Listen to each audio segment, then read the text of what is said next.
Jake, you've been through this many a time or two. Just what are some of the challenges that things you have to do to take over a new room and kind of get them on the same page before you start spring practices? Yeah, I have been through it probably too many times. Hopefully this will be the last one. I'd love to stay here and call it a day, but 10 years down the road. But mainly just getting to know the guys. I think in building a trust with them, that's so difficult. It's not like you just come in and that's automatically there. I think this is going to be probably one of the easier rooms that I've had to deal with, because I think they are a veteran group and they're great young men. So I don't see this being any issue. But it is important to gain their trust, not only that you know what you're talking about, but then also that you're going to treat them right and you truly do care for them. And that's hard to just tell them you're going to do that, So that's the process. I think those are the biggest things, and then the rest of it's just football, and maybe it's a different terminology here or there. A lot of us are running similar plays, it's just different terminology. A lot of these guys have Cincinnati ties, but you and Phil have worked together a couple different stops. Yeah. How important is that relationship between you, the O-line coach, and the OC, and do you think that's going to help ease your transition for the two years? Well, there's no question about it. I think it's very important, and I also think it definitely eases the transition. I'm not coming in and trying to learn a brand new offense like other places I've been. Phil and I are very close friends. Our families are very close.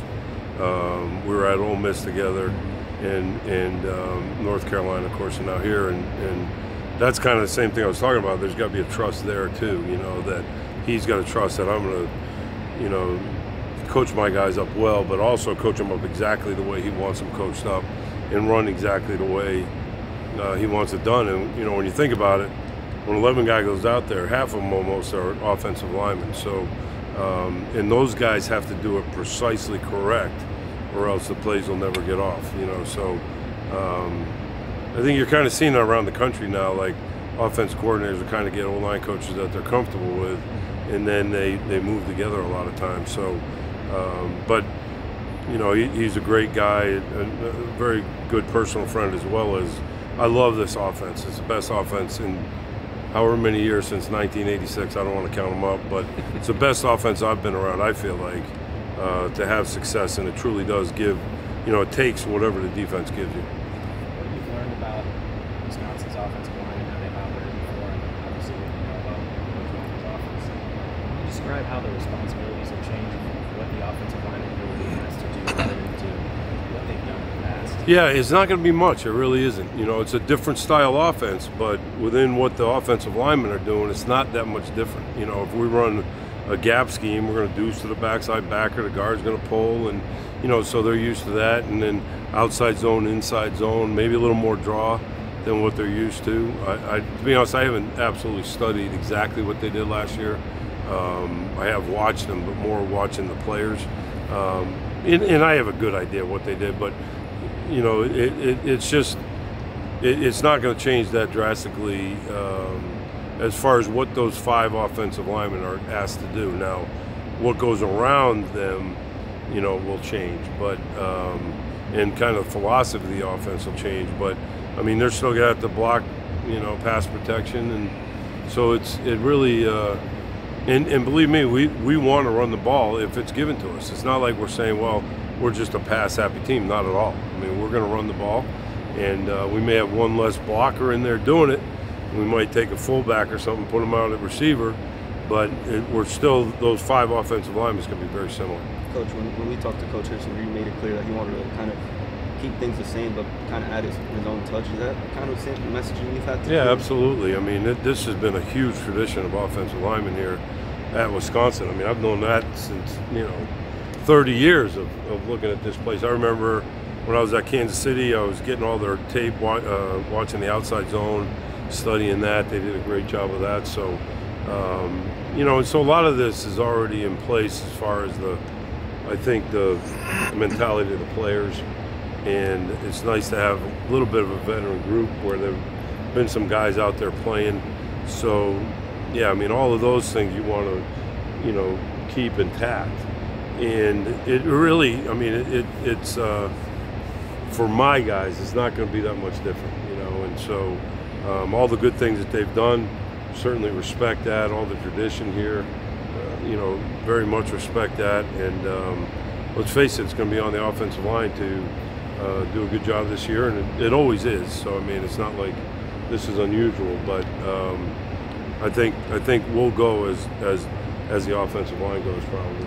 Obviously, different O-line coaches have different philosophies. Some guys want to cross-train guys so they can play multiple positions for versatility. Some guys stay at your position, learn. Do you have a general philosophy on that? Do you want guys to stay at one position and learn that spot, or do you guard center? It depends. Okay. For the most part, I'm from the NFL. You know, after spending time there, like if you're Brandon Albert and we just signed you for $60 million, okay, you're a left tackle and you're not moving. Everybody else you're moving, you know, because when you send 5 guys out there, you got 2 guys standing next to you.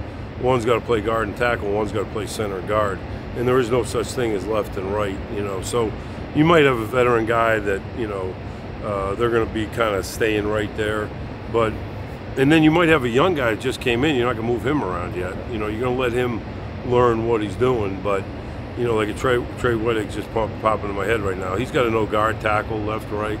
He's going to be kind of the, and you'd love to keep him on one side, except, you know, what if the left tackle gets hurt? So I try to approach it like, look, there is no left and right, and try to figure out who can play center guard, who can play guard and tackle. And then if a guy's struggling, obviously, he's not the guy to move around, you know, which you've had that before. Let's just keep him right there. See if he can learn one thing, you know. But other guys, you can have that flexibility, which is great. You've inherited a group that has several lineup with starting experience. I don't know how much you've had a chance to study them at this point, as you've talked about it. Can you share your perspective on where you think of some of those guys? Yeah, well, Jack or Riley or Tanner, guys who yeah, I mean, first of all, they're huge, of course. I mean, and you know, that's the first thing that struck me when I first got here. You know, I'm not used to my head creaking up that high, and so yeah, I mean, they're again, I kind of purposely didn't just sit there and study all 12 games or whatever. You know, I got a feel for who they are, but I wanted it to kind of be a fresh start, you know, and I wanted everyone to feel that way. You know, look, I just got here. Let's just, you know, we're going from scratch. And what I told them was, you know, I really don't select who the players are. You guys select who the players are, you know. But I certainly have a lot of respect, and I understand the guys that have been out there and playing. And there's a certain edge to that, you know. There always is, you know. Once you've maybe been out there and understood that if I take a wrong step, somebody could get really hurt, then it just becomes a whole different deal. So I'm going to be relying on all those guys to, you know, Michael Furtney's been around forever, you know, and, you know, even Jake Renfro, even though he hasn't been here, he's played. So, and like I said, Trey and Tanner and all those guys. So we have some guys that have played in games, and that's really exciting. You mentioned that size difference, and Phil mentioned that last month. Does that open up anything for you guys in this offense, just having that much size on the offensive line is a little different than your past experience? Yeah, you know, it's there's a lot of shapes and sizes for offensive linemen. You know, you could be, you know, my left tackle last year was 6'4", 300 pounds, and he did fine, but he had other things that, other strengths and also weaknesses probably. And then, you know, some of these big guys are going to have strengths and weaknesses too. So there's a lot of ways to get it done, I'm saying. Like just pass protection, for instance. Okay, if you're not that big, like when I was at the Steelers, I had Kelvin Beachum. He was an undersized tackle, so he had to really cut down the angle and get on those guys before they got going. And that's going to be our philosophy anyways. We want to be real aggressive in pass protection. But, you know, a guy with length, you know, and size like that can make up for maybe a little bit of a lack of feed or whatever other deficiency he has because he's so big, you know. So there's a lot of different guys, shapes and sizes out there, but I personally like having big offensive linemen because they're never going to get overwhelmed. And you know, if you're 6'3", 300 pounds right now, that's really not quite big enough. I mean, it's crazy. I played center for crying out loud. Shows you how long ago that happened. But they wouldn't even look at me like at Division III right now. And so that's kind of phenomena that I just don't understand. Like, how do these kids get so big? Everybody asks, I'm 300 pounds. How are you 300 pounds? Like, you know what I mean? It's just amazing. So, but yeah, I like those big guys and I think they can cover up people and then, you know, in protection and the run game. What'd you tip the scales at back then? 255. But I played in the Cotton Bowl my last game, and I said, that's it, I'm going to eat like crazy and try to get 260, which I did. But that's how crazy. I'm 6'1.5" basically, 5'8" actually. Since I'm talking to the media, let's get it straight. But 6'1 and 5'8", 255, and you know, that's what linebackers are or whatever now. You know, so I just think about another 30 years. Are they going to be, you know, 7'4", 400 pounds? I don't know. It keeps going, right? Somebody should study that. Like, what's the difference? But anyways, I'm glad I played back then.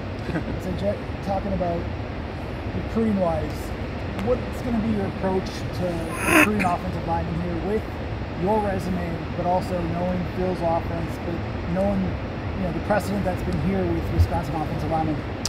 Yeah, you know, it's funny, like, you kind of get that old adage, like, well, you know, we've run into this in the past. Well, you don't get preparing for the NFL, you know, because it's not an NFL style. Well, in the case you watch the Super Bowl, that's exactly our style now. So that whole baloney has kind of gone out the window. You know, the NFL is evolving more and more to what we're doing. And so now I could say the same thing about an under-center team that doesn't throw the ball. You know, so that's the biggest thing is that, you know, when we're recruiting, number one, you're going to come to a place that when I was in the NFL, if you had a Wisconsin lineman that you're looking at, you paid pretty close attention, you know, because you knew they just had a string of success, you know, and the Big Ten and the whole deal. So, I mean, if you're an offensive lineman, this is kind of the place where you want to be, in my opinion. And I do think my NFL experiences helps because I can say, look, I've developed you since you were, you know, a junior in high school, and I've talked to guys just like you, made them first-round draft picks, kind of developed them, and I've also been on the other end to know exactly what it takes. And it is different at that level. Subtle differences, but as always, the minute details make a big deal once you get up to the highest level. So so that's kind of the, and you know, I think Coach Fickle and the way he runs this program, you know, everything's positive. I love that. Everything's positive. We don't dwell on the negative. We search out the positive things and talk about that, you know. And so I just think recruiting-wise, look, I mean, I don't know how to do another thing in the world, but I do know how to coach O-line. And I've been doing it for 36 years or whatever it is. I don't even know. But so, you know, and you got a chance to come here where you're going to be developed not only just in the run game, but also pass protection. And we're running the same offense, very similar offense to a lot of those teams now, and particularly those two teams in the Super Bowl. Jack, kind of going off that, just whenever we talk to receivers and quarterbacks, it's very exciting for them in the new offense. How is it friendly or exciting to offensive linemen? You know what? It's number one, it's very aggravating to do a great job. All five guys do a great job, and the safety's 1 yard and they make the play. Because now the O-line coach is terrible, and so is the O-line. As opposed to, okay, if that happens, we're going to throw a post over his head, and now everybody's happy. You know what I mean? And you know, that's where I really love it, is that we're not asking those guys to do things that don't make sense. You know, and so I kind of call it focus players, but we're not always the focus player. We might throw a screen out there, we might get it out of our hands quick. You know, the quarterback may pull it and run. Well, if the quarterback throws a screen or pulls and run, our five guys are over here doing whatever. It doesn't matter. We might have just whiffed on a block, and we throw an RPO for 60 yards, you know. So in that sense, it's O-line friendly, I think, and it's very simple, you know. So it sets us up for success. And as a coach and as a player, I think that's really exciting. Some of the linemen and even running backs talk about their excitement of not facing so many remaining boxes. Yeah.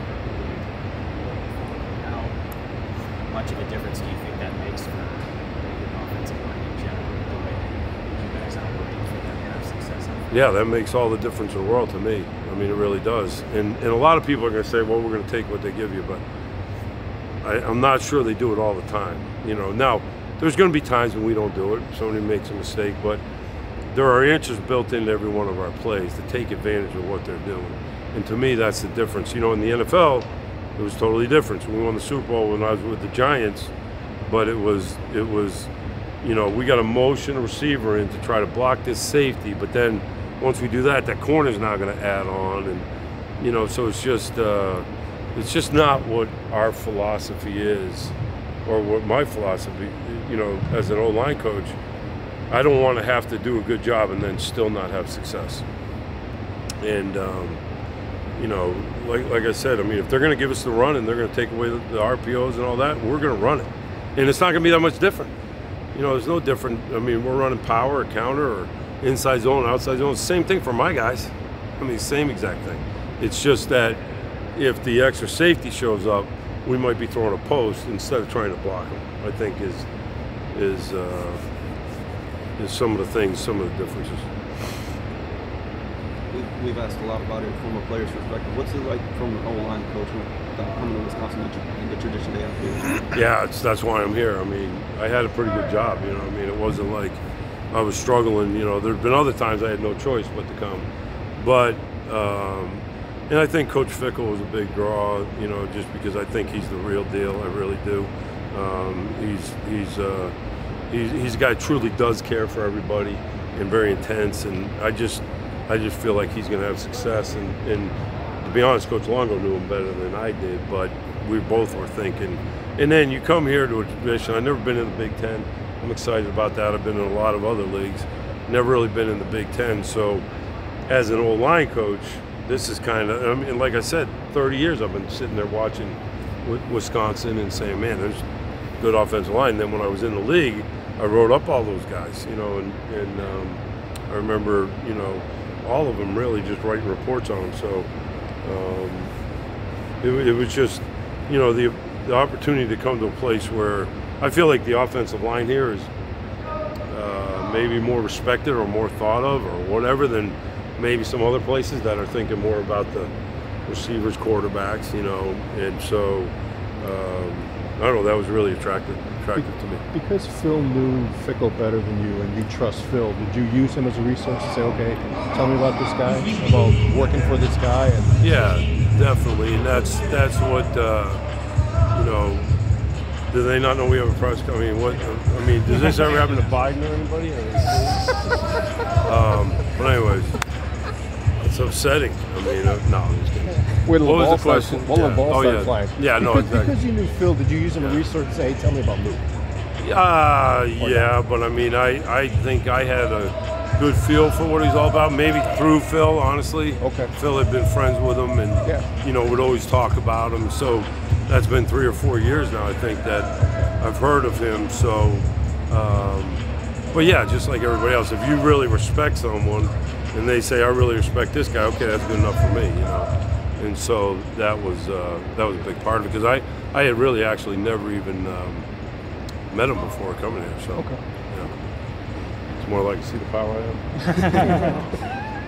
So, I know you've only been here for a couple of months, but Pat Lambert and Steinecker, the recruiting staff, how would you describe them and how have your early interactions been with them? Yeah, they're fantastic. I mean, their energy level is ridiculous. First of all, everybody's energy level around here seems to be pretty good, but no, they're as good as I've been around. They really are. I've been around some good ones, you know, and they are all over it. And of course, in this business, that's absolutely critical that we, you know, it's funny, it's becoming the NFL model more and more every year. You kind of have the personnel side, and then you have the football side, and then those two sometimes, you know, like at the end of the year, I'd kind of put my personnel hat on and write up reports. And so, you know, that's definitely seems to be the way that it's going. But those guys have done a fantastic job. They're on top of everybody. But the biggest thing is the energy that they bring. And yeah, I mean, I've been around a long time. They're two of the best I've been around.